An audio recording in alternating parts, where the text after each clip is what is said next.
A moderate magnitude 3.6 earthquake hit 16.1 kilometers, 10 miles, away from Pyrgos, West Greece, in the evening of Sunday, May 25, 2025 at 9:59 p.m. local time, GMT+3.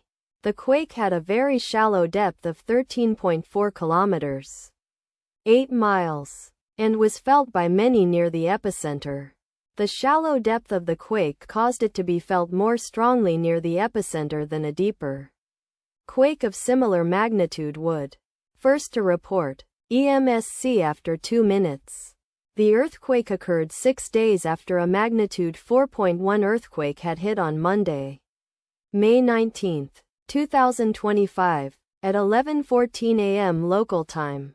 Europe, Athens GMT+3. In 28 kilometers, 18 miles, distance to the south. Data source from Volcano Discovery. Did you feel it? Let us pray. May God protect everyone. Amen.